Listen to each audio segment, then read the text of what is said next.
On a assisté ce vendredi à une scène d'une violence inouïe. Franchement, j'ai regardé cette scène, je me suis dit, what? Comment on peut traiter une personne de la sorte? En mondovision, je me mettais à la place du président Zelensky, je disais, waouh! Ça, c'est effectivement l'échange, le clash entre le président Trump, son vice-président et monsieur Volodymyr Zelensky. Franchement, je me suis dit waouh. Et ça m'a rappelé, je me suis dit, c'est comme ça que nos présidents africains sont traités lorsqu'ils vont mendier ou lorsqu'ils vont demander de l'aide. Parce qu'ici, il est bien question de l'aide. Écoutons ensemble ce mini extrait. Regardons la gestuelle, la posture du corps, même sans le son, on peut regarder comment est traité ce monsieur Zelensky avec une certaine condescendance. C'est bien normal, comme on dit chez nous, la main qui donne est au-dessus de la main qui reçoit. Ça, c'est indéniable. En tout cas, regardons ce mini extrait. On va décrypter tout ceci juste après. C'est une scène à peine croyable qui vient de se dérouler à Washington. Un échange, vous allez le voir, extrêmement tendu entre Volodymyr Zelensky et Donald Trump. Le président américain accusant son homologue de manquer de respect aux États-Unis. Il l'a ensuite menacé de laisser tomber l'Ukraine si un accord sur l'exploitation des minerais n'était pas trouvé. Volodymyr Zelensky a ensuite rapidement quitté la Maison-Blanche. Benoît Cristal. Tout semble bien commencer. Sourire devant les caméras, mais c'est un affrontement sans précédent qui va bientôt éclater. Devant la presse, Volodymyr Zelensky montre des photographies de prisonniers de guerre et traite Vladimir Poutine de tueur. De quelle diplomatie parlez-vous avec lui? Le vice-président américain attaque le premier. Je vous parle de la diplomatie qui va mettre fin à la destruction dans votre pays. Monsieur Zelensky, franchement, vous nous manquez de respect à venir ici à la Maison-Blanche. Vous devriez remercier le président Trump qui tente de mettre fin au conflit. Savez-vous quel problème nous avons?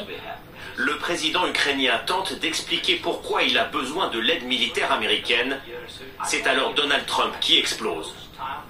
Vous n'êtes pas dans une bonne position. Vous n'avez pas les cartes en main. Je ne joue pas aux cartes. Vous êtes en train de jouer. Vous pariez avec la vie des gens.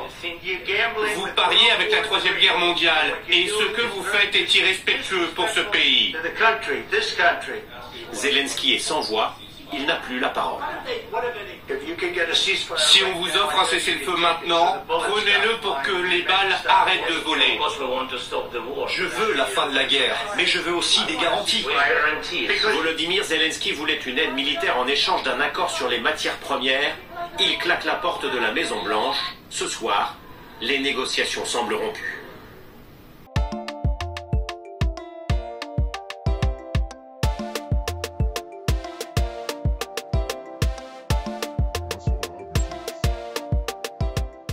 Bienvenue sur Masora Business. Si tu me découvres dans cette vidéo, je m'appelle Aniel Cruzel, je suis ingénieur logiciel, entrepreneur, auteur également d'un livre intitulé Investir en Afrique dans la pisciculture. Si c'est un domaine qui t'intéresse, tu souhaites toi aussi te lancer dans ce domaine hautement stratégique qu'est la pisciculture en Afrique, alors tu es au bon endroit. Tu likes, tu t'abonnes, tu partages cette vidéo, ce contenu éducatif.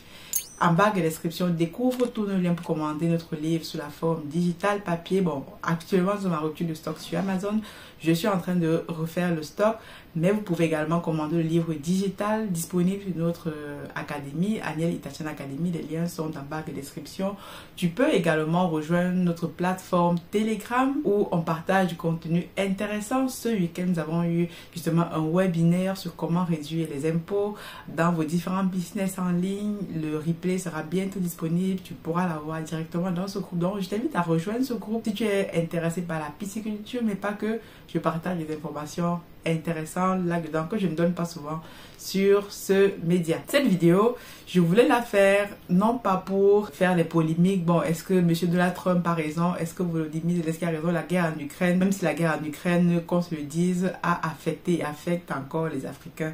Ça, c'est sûr. Mais je voulais ici qu'on s'attarde à cette scène incompréhensible, pas incompréhensible, mais c'est surréaliste en mondovision. Voilà comment se passent les négociations parfois entre les présidents, on ne nous montre pas souvent ça. On nous dit non, non, non, ils sont contents, ils ont trouvé des accords, alors que dans les back derrière, c'est comme ça que ça se passe. Ici, on parle de monsieur Zelensky, président de l'Ukraine, bien sûr, pays en guerre avec la Russie. Ça fait plus de 3 ans, je crois, maintenant, avec les États-Unis qui sont le premier partenaire qui les aide dans cette guerre. Retenez bien le mot ici, on est en train de parler d'aide. Aide, entre guillemets, mettons toujours entre guillemets au niveau de l'aide. Et quand je vois la scène, j'ai dit waouh, le gars va à la Maison Blanche. Comment, déjà quand tu vois le rapport de force, tu viens pour négocier un accord de cessez-le-feu, il est déjà tout seul. Moi, ce qui m'a frappé, c'est qu'il était déjà tout seul avec 2 personnes dans la pièce. Quand vous regardez déjà le rapport de force, pour moi, c'était déjà cuit dès le départ. Même s'il est venu avec des photos pour montrer l'horreur, etc., il est en train de parler à des businessmen. Il a oublié peut-être ça, je ne sais pas. Les Européens aujourd'hui, tout le monde crie, non, vraiment, les États-Unis, ils ont légit le monde. Sachez que on est en train de parler à des businessmen. Et donc aujourd'hui, avec l'arrivée de Trump, comme il a dit, il a complètement revaqué toutes les cartes. Il avait dit déjà que cette guerre, il arrêterait en 24 heures. Déjà, il ne comprenait pas. Il a dit à Zelensky, je ne comprends même pas pourquoi vous avez commencé cette guerre alors que vous n'aviez pas les moyens. Bon, bref, les États-Unis aujourd'hui sont le premier donateur d'aide, d'armes, de matériel logistique à l'Ukraine. Il a parlé de 350 milliards de dollars d'aide, etc. Premier donateur, les Européens. Bon, c'est ce qu'il dit lui-même. Après, derrière, est-ce que c'est vrai, est-ce que c'est pas vrai? Mais il faut dire qu'aujourd'hui, sans les États-Unis, l'Ukraine n'aurait pas pu tenir face à cette guerre. Et c'est ce que M. Donald Trump rappelle à M. Zelensky. Il y a un mot, moi, qui m'a réellement interpellé. Vous allez voir la scène, c'est gratitude. Vous êtes ingrat en tout cas. Vous n'exprimez pas de la gratitude. You should be thankful. You don't have the cards. Il lui dit carrément, vous n'avez pas les cartes à main. Vous venez ici à la Maison Blanche demander de l'aide, puisqu'il est venu demander de l'aide, même si derrière, le gars voulait signer un accord sur les matières premières, parce qu'il a dit carrément, nous avons beaucoup dépensé. Aujourd'hui, on doit avoir un retour sur investissement. On ne pouvait pas... C'est comme quand tu aides quelqu'un, vous aidez quelqu'un, même si c'est entre guillemets, mais à un moment donné, la personne s'est dit, bon, on vous aide, on vous aide, on vous aide, on ne voit pas le bout. À un moment donné, il faut bien un retour sur investissement. Il est en train de parler avec des businessmen. Et peut-être que le gars n'a pas compris ça, mais moi, ce qui m'interpelle, c'est la gratitude. Voilà comment, quand on dit au président, moi ça me dit seulement, comment est-ce que les présidents africains, quand ils vont négocier à la table, les négociations, parfois on ne le voit pas. On nous dit seulement, non, on a envoyé de l'aide, on a envoyé de l'aide, on a envoyé de l'aide. Voici comment ils sont traités. Vous voyez comment ce monsieur est traité pire qu'un enfant. On lui a remonté les bretelles. Vous n'avez pas droit à la parole. Donc il est venu en train de parler avec ses photos. On lui dit, monsieur, vous n'avez pas droit à la parole. J'ai trouvé cette scène assez surréaliste. Vous n'avez pas droit à la parole. Vous ne pouvez pas venir ici au bureau ovale, dans le bureau ovale, à la Maison Blanche, demander de l'aide. Et vous n'êtes même pas, vous n'avez pas de gratitude. Vous ne dites même pas merci aux Américains pour tout ce qu'ils vous ont déjà donné. Mais le monsieur dit, ben, je vous ai déjà dit merci. Et là, vous voyez réellement la puissance de l'argent, on va dire la puissance de le poids économique des Américains. Si vous parlez fort de la guerre, il ne parle pas fort. Il ne parle pas fort. Votre pays est en très grande difficulté. Est-ce que je peux parler? Non, non, non, non, vous ne parlez pas. Votre pays est en difficulté. Oui, je le sais. Vous ne gagnez pas. Vous ne gagnez pas. Vous avez une chance de vous en sortir grâce à nous. Monsieur le Président, nous sommes forts dans notre pays. Depuis le début de la guerre, nous avons été seuls et nous sommes reconnaissants. Vous n'avez pas été seul. Vous n'avez pas été seul.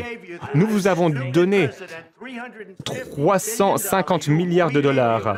Nous vous avons donné de l'équipement militaire. Vos équipes sont courageuses. Mais si vous n'aviez pas notre équipement militaire, si vous n'aviez pas notre matériel militaire, cette guerre se serait terminée en 2 semaines. Parce qu'ils vous disent, le monsieur, il aurait dit, monsieur Zelensky, il aurait même dit merci. Il a tweeté merci, merci, merci, mais son merci, pour moi, c'est juste... Il voulait vraiment... En fait, quand on réfléchit profondément, je pense que il voulait vraiment humilier ce monsieur. Parce que même s'il dit merci, merci, merci, merci, ce qu'on lui demande, il devait juste venir montrer on lui montre où est-ce qu'on signe, le gars signe, il sort. Je pense que c'est ce que les gars voulaient qu'il fasse. Venir justement à la Maison Blanche, commencer à revendiquer, à dire ci, à dire ça, avec des gens qui ont déjà tout préparé, c'est eux qui t'aident et c'est toi qui viens parler fort et tout. Je pense que il était peut-être très mal préparé. Je sais pas qui, bon, avec tout le respect que je lui dois, mais je sais pas qui était son conseiller en communication ou même son conseiller en gestion. Quand tu vas négocier avec des gens comme ça, je veux dire, des puissants man dans le business, Monsieur Trump, voilà, ce n'est pas quelqu'un, ce n'est pas lui que tu vas faire, quand il a pris sa décision, ils ont déjà pris leur décision. C'était très compliqué pour M. Zelensky de venir négocier un accord de paix en demandant lui, parce que je veux, mais il n'est pas en position de force. Tu ne peux pas venir demander des choses alors que tu as, entre les États, il n'y a que des intérêts. Quel est donc l'intérêt des Américains d'aller aider les Ukrainiens? Il n'y a pas d'intérêt. C'est pour ça que j'aime bien la posture et la position du président capitaine du Burkina Faso, que donc je relève tout le temps le message pour montrer aux Africains que lorsqu'on va négocier à la table des négociations, il faut avoir un rapport de force. Quand toi tu viens négocier, on t'aide, on t'envoie tout, l'armement nucléaire, on t'envoie l'argent, on t'aide. Ils t'aident donc sur quelle base? Quel est leur intérêt à t'aider? Même quand tu aides, je veux dire, les personnes de ta famille, etc., tu as forcément un intérêt dedans. Oui, tu peux être altruiste, à un moment donné, tu vas dire trop, c'est trop. Quel est ton intérêt à aider? D'ailleurs, il n'y a pas d'aide sans intérêts. L'aide est toujours calculée. Donc, quand on dit tout le temps qu'on envoie l'aide aux Africains, l'aide, ce n'est jamais de l'aide. L'aide au développement, ce n'est pas de l'aide. Derrière, elle est toujours calculée. Et lorsque tu viens à la table des négociations comme M. Zelensky, qu'est-ce qu'il avait lui à offrir? Lui, il avait à offrir des matières premières et en plus, il exige qu'il veut des garanties alors qu'il n'est pas en position de force. Franchement, c'était un grand moment de télévision, comme Trump me l'a dit. Et derrière, s'ensuit qu'on lui dit, vous avez manqué de respect au président, vous avez manqué de respect au peuple américain, vous ne pouvez pas venir à la Maison Blanche exiger des choses alors que vous n'êtes pas en position de force, vous n'avez pas les cartes en main, comme lui dit. C'est vrai, il n'a pas les cartes en main. Comment il va faire pour protéger son pays alors qu'il dépend fortement de l'extérieur? C'est la raison pour laquelle, lorsqu'on milite pour être de plus en plus indépendant, souverain, ce que sont en train de faire les pays de l'AES, c'est réellement pour que lorsque vous allez négocier, quelle que soit la négociation que vous allez faire, vous devez toujours avoir une carte à main, vous devez être en position de faire, vous ne devez pas dépendre totalement de quelqu'un, parce qu'aujourd'hui, il a dit, ben, si les Américains vous laissent, vous n'avez pas de carte à main, vous êtes foutus. Donc, et ça, c'est une leçon, je trouve que c'est une grande leçon à tous nos présidents africains qui vont souvent négocier, demander de l'aide, demander ceci. On vous dit toujours, il vous dit, vous n'êtes pas reconnaissant de l'aide, comme ça. Non, imaginez quelqu'un, quand tu aides quelqu'un et que tu donnes quelque chose et que derrière tu lui demandes un merci. Est-ce que tu n'as pas dit merci? C'est comme quand tu aides, tu dis à ton enfant à la maison, tu donnes quelque chose et tu lui demandes, qu'est-ce qu'on dit? On dit merci. Ça, c'est pour l'apprendre le merci. Mais une grande personne, quand tu lui demandes, je t'ai aidé, mais tu n'as pas dit merci, c'est que derrière ça, l'aide, ton aide était calculée. Donc, moi, je suis convaincue que dans ce monde, il n'y a pas d'aide gratuite. Chacun a toujours son intérêt quelque part. Et lorsque nos intérêts sont alignés, alors là, chacun rentre dans le gagnant-gagnant. Mais dans le cas d'espèce, est-ce que les intérêts des Américains sont alignés avec les intérêts des Ukrainiens et les Européens derrière? Bon, on ne les voit même pas. Ça, c'est très très fort. Donc, je pense que cette scène doit aussi nous apprendre nous-mêmes dans notre vie. Parce que quand tu vas demander de l'aide à quelqu'un, tu vas demander de l'aide, on t'a déjà aidé depuis 3, 4 ans, on t'aide, on t'envoie, tu redemandes encore de l'aide. À un moment donné, même les gars qui t'aident sont fatigués et ils vont demander retour sur investissement. Maintenant, et quand tu dis retour sur investissement, tu te plies parce que tu n'as pas les moyens de ta politique. Est-ce que M. Zelensky a les moyens de sa politique pour claquer la porte et partir? Maintenant, il est obligé, puisqu'on lui a dit, quand tu reviendras à la Maison Blanche, s'il revient, un jour, on va lui dire, on va toujours lui rappeler cette histoire. Et là, on l'a clairement humilié. C'est-à-dire, il est clairement sorti de là comme un petit enfant qu'on avait remonté les bretelles parce qu'il était seul dans la pièce avec il n'était même pas dans un environnement qui était propice à la négociation. C'était même une mise en scène, une télé-réalité. C'est tellement triste et en même temps, ça nous donne beaucoup de leçons. Et il faut savoir que, et moi je pense que le président Trump, vraiment, il met les gens au travail. Comme il est en train de mettre les présidents africains avec sa décision qu'il aurait prise d'interdire d'arriver sur le sol américain, que ce soit fait, que ce soit beau ou vrai, c'est déjà très important la perception. Et il va mettre les gens au pas parce que lui, il est là pour défendre les intérêts de son pays. Et chacun devrait défendre les intérêts de son pays. C'est pour ça qu'aujourd'hui, les États de l'AES, moi j'aime bien parce qu'ils ont dit l'Afrique n'a pas besoin d'aide au développement. Tout ce qu'on a, on peut le faire sur place. Et c'est ce qu'est en train de faire le président capitaine. En tout cas, la prochaine fois que vous aurez négocié avec quelqu'un et que vous êtes en position de faiblesse, rappelez-vous de cette scène parce que c'est vraiment surréaliste. Mais c'est très intéressant.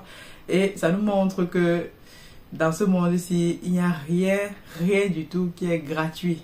Dis-moi ce que tu penses de cette scène. Est-ce que toi aussi tu as été choqué comme moi ou alors ça t'a donné une leçon de vie? On en parle en commentaire et on se retrouve à la prochaine vidéo. God bless.